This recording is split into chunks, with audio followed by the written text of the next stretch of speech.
Y hay dos cosas que quiero decir para dejar la palabra a Steven. La primera de ellas es que ciertamente uno va a ver, ¿no?, esta forma en que Dios trata con el hombre y su familia, independientemente del contexto de la familia. Sí lo ves en todo el Antiguo Testamento y en el Nuevo Testamento, en la figura de las casas, en la figura de Abraham y sus hijos, en la figura de Noé y sus hijos, Lot y sus hijos. Las hijos de Lot son unos tremendos locas, ¿no? Pero Dios salva a Lot, sus hijos y su esposa. Vemos todo este pacto, ¿no?, de Isaac, su descendencia, Jacob, su descendencia.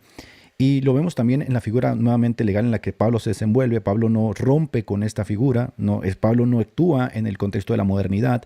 Pablo no es individualista, sino que habla de las casas, se bautizó él y su casa, él y su casa, él y su casa, ¿no? Es decir, da por hecho algo que nosotros deberíamos de entenderlo desde el sentido histórico. O sea, entiendo que esto está escrito en un contexto en el que no existe la modernidad, no existe la figura del individuo. Y si Pablo está diciendo que se bautizaron sus casas, que la promesa es para sus hijos, es como que muy quisquilloso decir, no, pero ¿cuántos años tenían?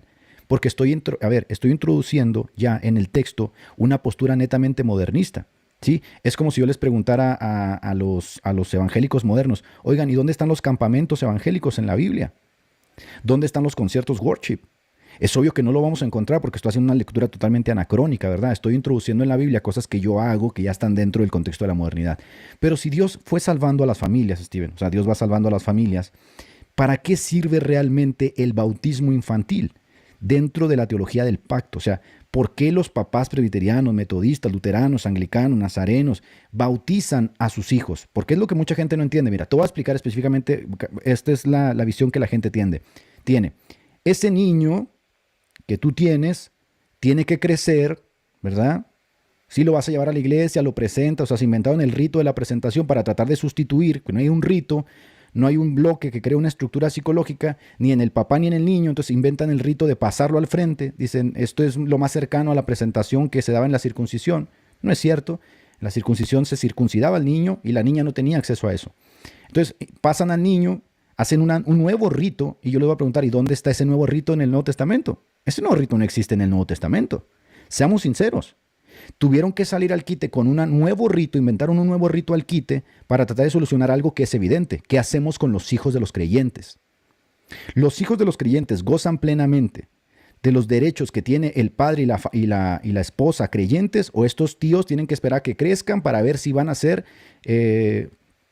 recibir los beneficios del pacto de la gracia, etcétera. Entonces, ellos piensan así: mi niño tiene que crecer y mi niño tiene que, cuando crezca, tomar una decisión por Cristo. Esta es la fraseología que se va a utilizar. Tomar una decisión por Cristo. Puede ser a los 12 años, 13 años. Cuando tome su decisión por Cristo, entonces se bautiza. Y luego entonces voltean a ver al otro y dicen, ¿y este tío los está bautizando cuando son bebés? Bueno, aquí es la pregunta. Entonces, ¿por qué bautizas a tus niños si ellos no pueden tomar una decisión por Cristo, Steven? 300 personas conectadas, gracias a los que están conectados. Hay tres preguntas. Una muy recurrente es que esto es católico romano. Esta creencia de bautizar a los bebés es una creencia católico-romana papista, por lo tanto debe ser despreciada. Quiero dar una primera impresión y después les dejo la palabra para pasar a las siguientes dos.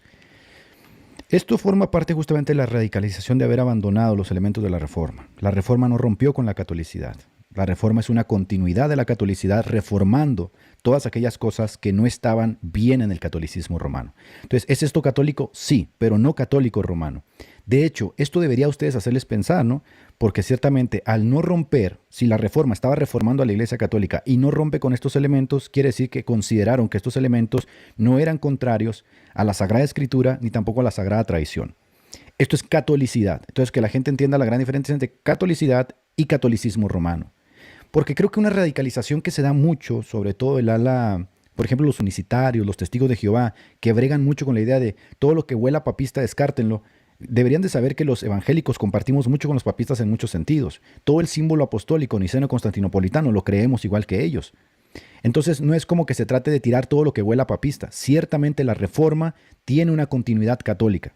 Quien no quiera aceptar eso, bueno, eso es de cada quien, ¿no? Pero epistemológicamente, por eso bregan con muchos problemas epistemológicamente al hacer teología, porque rompen con el legado histórico. Ya lo dijo ahorita Peña, ¿no? Al romper con el legado histórico terminan haciendo un desastre, ¿no? Por ejemplo, acá anda Moncadita, ¿no? Mira, Moncadita es de estos tíos ignorantes que dice que es un invento católico. Y estos tíos son los que terminan enseñando en sus canales, ¿no? Aquí, mira, por ejemplo, acá está Winston. Winston es un crack. Winston es bautista, es credo bautista. Pero Winston va a decir, hay evidencia, obviamente, formal, fuerte, a favor del bautismo. No, viene este otro tío y dice, eso es invento católico. Este tipo de personas son las que tratamos de evitarles, ¿no? De que tengan una apreciación amplia. ¿Por qué los metodistas, luteranos, los anglicanos, los presbiterianos, que no son ninguna secta, sino que forman parte del protestantismo, del cristianismo en su conjunto, por qué bautizan a sus bebés? Para que salgan de debajo de una coladera estos tíos y digan, es católico romano, ¿no? Te dejo la palabra a Juan y luego te la dejo a ti, Steven. Adelante. Sí, hermano. Sí, mira, lo que dices tú, la reforma no es esnovista, es decir, no rompe con la continuidad. De hecho, si para vender tu curso, servicio o mentoría sigues mostrando anuncios a cualquiera que tú creas que podría... La reforma no es esnovista, es decir, no rompe con la continuidad. De hecho, muchos de los que se objetan el Paido tampoco rompen con la continuidad en cierto sentido, ¿no? Muchos de ellos son trinitarios. O sea, la Trinidad fue una definición teológica que se dio pues en los concilios, ¿no? Entonces tampoco rompen con eso. La Reforma y Roma discutieron mucho también lo que era la suficiencia del sacrificio de Cristo, ¿no? Que eso fue uno de los puntos, o la autoridad, o cuál era la autoridad para la iglesia. Esos eran los temas como principales, ¿no? Que se abordaron para reformar la iglesia precisamente. Pero no era necesariamente como que tengo que romper forzosamente con todo lo que se ha dicho, ¿no? El paidobautismo siempre ha sido visto en la iglesia históricamente, nunca ha sido visto como una desviación doctrinal. O sea, los concilios lo han ratificado. Lo que sí ha sido visto como una desviación doctrinal en el concilio de Cartago, si no mal recuerdo, aunque es regional, después ser ratificado en un concilio universal, se pusieron aquellas personas que negaban precisamente el bautismo infantil. O sea, eso sí fue tomado como algo no ortodoxo, ¿no?, dentro de los concilios. Sabemos que los concilios no son autoritativos como la palabra, pero eso lo digo simplemente como un dato histórico. O sea, el paidobautismo jamás ha sido visto como una desviación doctrinal. Por eso la reforma... Dice acá tío que eres semipelagiano, tío. Dice este tío, ¿no? Que eres semipelagiano. De hecho, precisamente los pelagianos eran los que objetaban el bautismo infantil, porque decían que ellos no tenían necesidad de redención, ellos no tenían necesidad de lo significado por medio del bautismo. O sea, esa es una cosmovisión pelagiana, precisamente. Qué bueno que me recordó Pelagio, ¿no? Porque Pelagio decía que los niños no tenían ninguna necesidad de la dispensación por medio del bautismo. Y el bautismo siempre ha sido dispensa la gracia.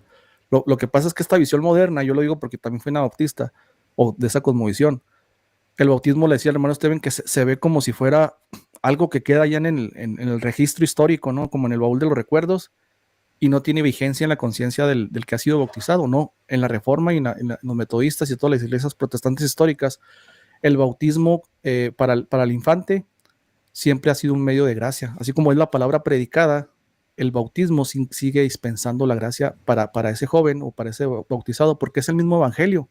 Nosotros no lo vemos como algo desvinculado del evangelio, sino que es el mismo evangelio predicado de manera sensible en los elementos. Entonces, para la conciencia del paido que fue bautizado, siempre, por ejemplo, mi hija que fue bautizada no se acuerda de su bautizo, pero cuando ella ve a un niño que se está siendo bautizado, yo veo cómo se concentra, y le digo a mi hija, ¿qué te comunica eso? ¿Qué te enseña esto?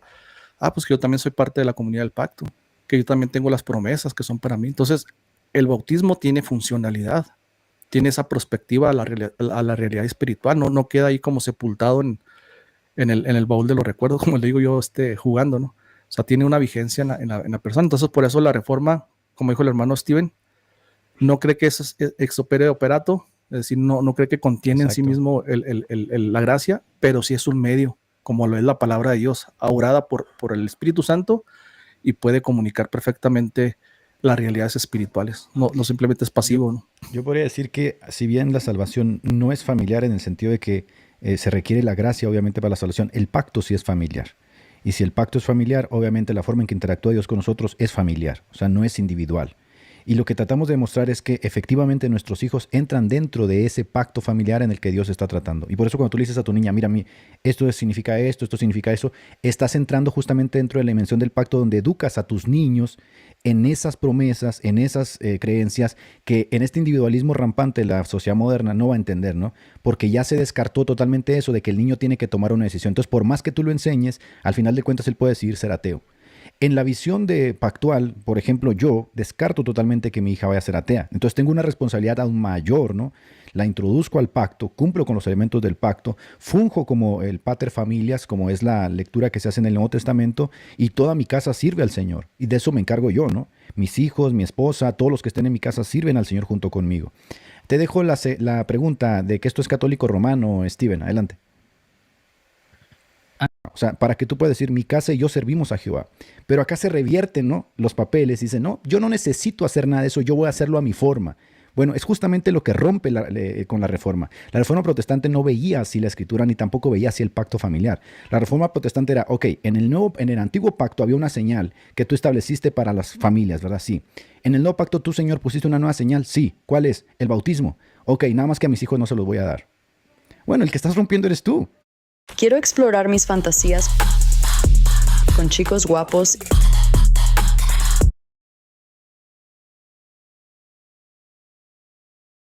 La conclusión lógica es que, aunque nuestras confesiones aceptan que la señal es mejor, es un nuevo pacto, un mejor camino, nuevas mejores promesas, tú se las privas a tus hijos. Y entonces tú creces con la idea de que tú vas a redefinir ese pacto, tú lo tuviste, tú eres afortunado, pero no tus hijos. Pero ¿saben qué es el problema que yo veo? Es que ellos saben que los hijos son muy importantes. Y por eso tenemos presentación de bebés, tenemos escuelita dominical para los niños, porque ellos saben que los niños son importantes. Si en realidad no les importara, no tendrían todos estos elementos ritualistas en derredor del niño. Pero saben que el niño importa. Entonces, ¿por qué le niegas la señal del pacto al niño? Entonces, ¿qué piensas de esta segunda pregunta que te hago yo aquí, mi querido Steven? ¿Qué pasa con los niños que son bautizados y se apartan de Cristo? ¿No destruye eso el paidobautismo? ¿Qué pasa con los adultos que son bautizados y se apartan del camino? ¿No destruye eso el credo bautismo? El paidobautismo. No, pero yo respondo con una pregunta. Ok, entiendo. Sí. Si el adulto que se bautiza se aparta de la fe, ¿eso no destruye el credo bautismo? Quiero decir dos cosas antes de dejarte la palabra, mi querido Paisa, porque una de las críticas que se hace es que tanto calvinistas, reformados como luteranos fueron muy radicales, ¿no?, en su comportamiento con los anabaptistas, que empezaron a hacer este asunto del rebautismo, ¿no?, con el asunto de creo y me vuelvo a bautizar. Pero deben entender también algo aquí. Aunque yo he criticado esa conducta, deben entender algo. En la Edad Media no existía esta postura de una sociedad secularista. Existían sociedades que estaban inmersas en una dinámica religiosa. De hecho, lo he dicho en otras ocasiones. Las confesiones, como la confesión de Augsburgo, la confesión de Westminster, la confesión belga, los cánones de Dordrecht, los catecismos, surgen en un contexto de orden de sociedad. Por eso se presentan a los reyes, se presentan a los príncipes para que las avalen. Y entonces es como decirles, miren, esta es la forma en que nosotros como sociedad vamos a vivir bajo tu imperio. El libro de Concordia es obviamente una exposición directa, es, mira rey, mira príncipe, esta es la forma en que vamos a vivir nosotros los cristianos bajo tu imperio. Eso eran las confesiones. Las confesiones simplemente son garabatos que la gente adoptaba y si quiero las sigo y si no quiero no las sigo. No.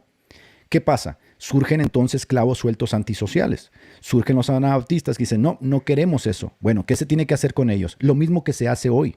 Cualquier disidente dentro de la sociedad va a bregar con el poder del Estado. Lo van a desterrar. Eso sucede en el sínodo de Dordrecht.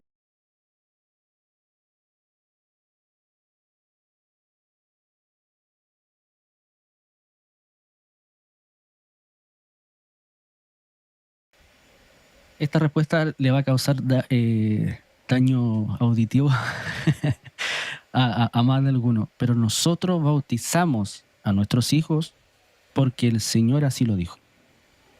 ¿Pero dónde? Aquí va. Dentro de la teología pactual, y por eso es que yo expliqué un poco, así como someramente, qué son los pactos. Dentro de la teología pactual está este gran pacto de redención, que es de salvación del hombre, que es el pacto de gracia. Es el pacto de gracia. Y aquí es donde está la diferencia entre la visión bautista, que es de donde beben la mayoría, ¿cierto?, de las otras denominaciones, beben de ahí, y por eso es que lo aludimos a ello, no es que sea algo personal, no se vayan a sentir mal, pero la teología del bautista hace una separación entre el antiguo pacto y el nuevo pacto, como si fueran pactos distintos. Nosotros no. Nosotros vemos un solo gran pacto que llegó hasta su perfección en Cristo. ¿Cierto? Se fue revelando poco a poco, se fue actualizando con distintas administraciones hasta que llegamos a Cristo. Entonces, Edgar, cuando nosotros vemos el bautismo, no vemos un sacramento distinto de lo que es la circuncisión. No es que la circuncisión sea el sacramento del antiguo pacto y el bautismo sea el sacramento del nuevo pacto.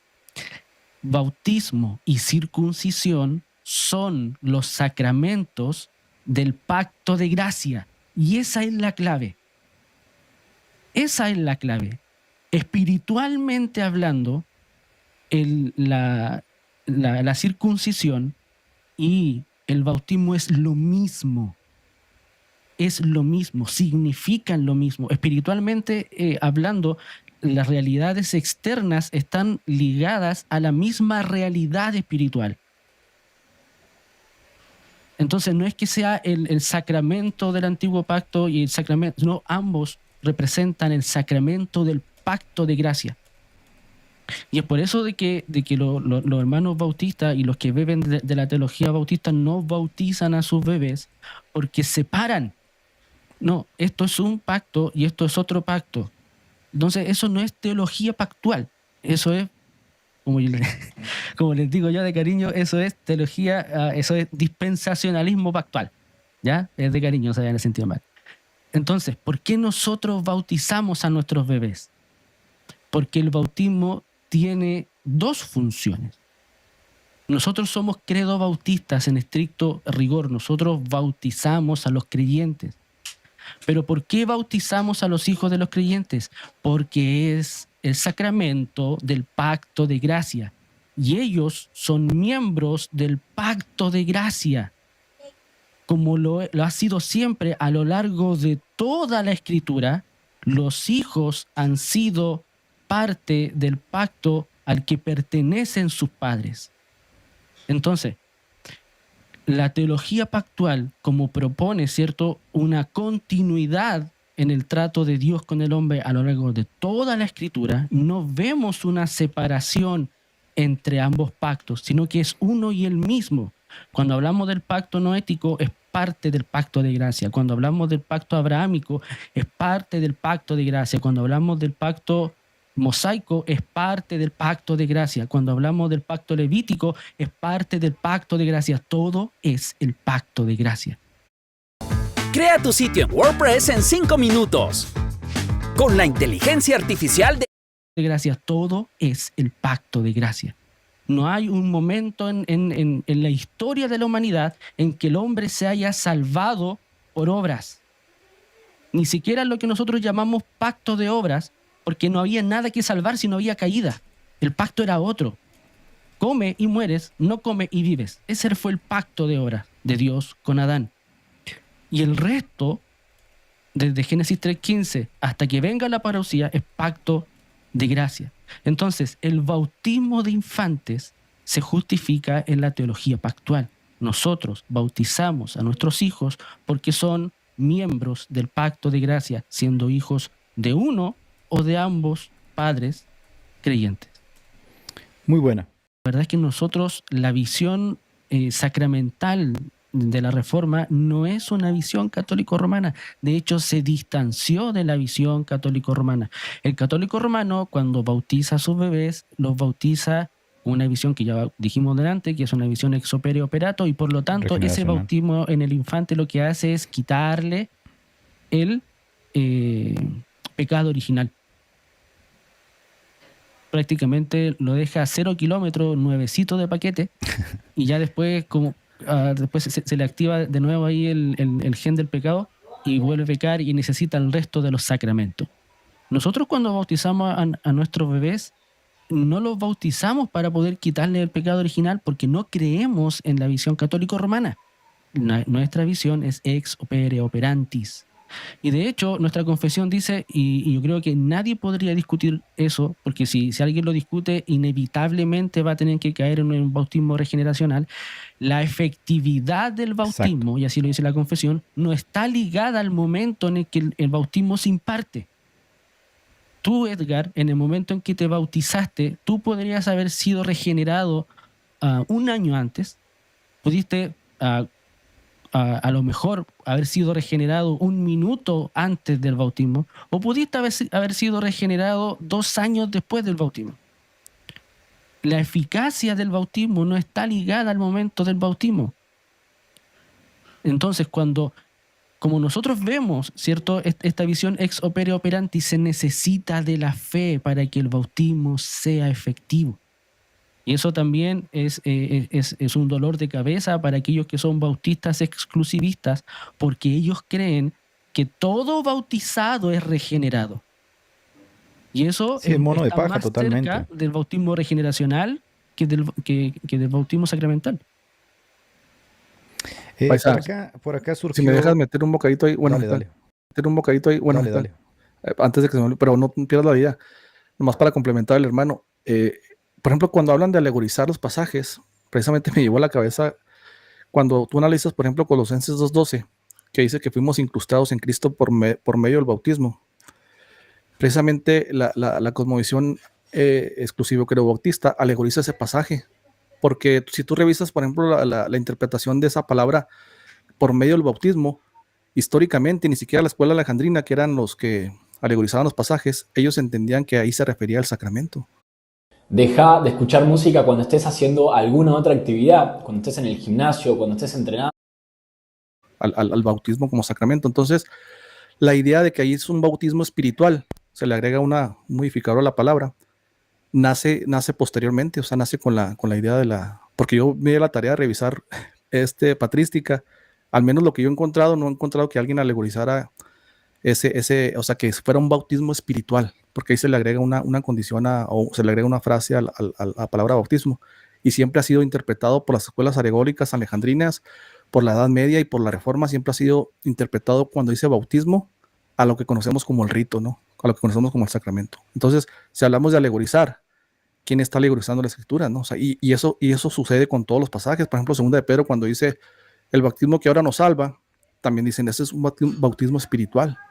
Pero volvemos a lo mismo, o sea, históricamente nunca se ha interpretado ese bautismo como o sea, con un significado subyacente, ¿verdad? Con un significado espiritual. Entonces, tenemos que tener cuidado que quién es el que está alegorizando y quién no alegoriza en ese tipo de cosas. En el asunto de los hijos de los creyentes, yo creo que cualquier credo bautista, ¿no?, o que se opone al bautismo sabe que hay una señal para el nuevo pacto. Y el nuevo pacto es mejor. Y la señal, como está establecido tanto en la Confesión de Westminster, como en la Confesión belga, como en la Confesión Bautista de Londres, como en los 25 artículos metodistas, la señal es el bautismo. La pregunta es, ¿esta señal del bautismo, que es esa agua, el bautizarle, es solamente para los grandes o también para los niños? Los bautistas saben que el niño es muy importante. Es muy importante. Solamente que ellos no dan el paso completo. Es decir, ellos saben que hay una nueva señal que sustituye a la señal de la circuncisión del antiguo pacto.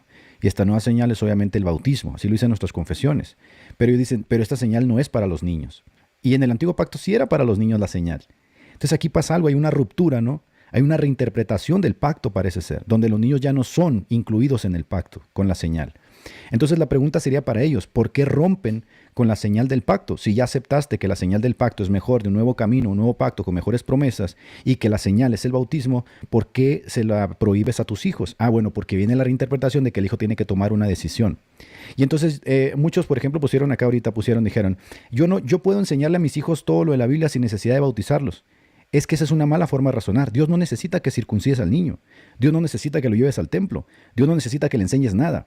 Tu obligación como padre es obedecer lo que Dios estipuló. No poner en entredicho lo que necesita el niño o no necesita el niño. Dios manda que a los hijos del pacto se les administre la señal visible del pacto. Punto. Tú cumples como eso como padre y después cumples también con enseñarle y después cumples con discipularlo y hacerlo que haga una profesión de fe y hacerlo que esté dentro de la iglesia y hacerlo que sea un buen ciudadano. Es decir, tú cumples como papá, o sea, para que tú puedas decir, mi casa y yo servimos a Jehová. Pero acá se revierten, ¿no?, los papeles y dicen, no, yo no necesito hacer nada de eso, yo voy a hacerlo a mi forma. Bueno, es justamente lo que rompe con la Reforma. La Reforma protestante no veía así la Escritura, ni tampoco veía así el pacto familiar. La Reforma protestante era, ok, en el antiguo pacto había una señal que tú estableciste para las familias, ¿verdad? Sí. En el nuevo pacto tú, Señor, pusiste una nueva señal. Sí. ¿Cuál es? El bautismo. Ok, nada más que a mis hijos no se los voy a dar. Bueno, el que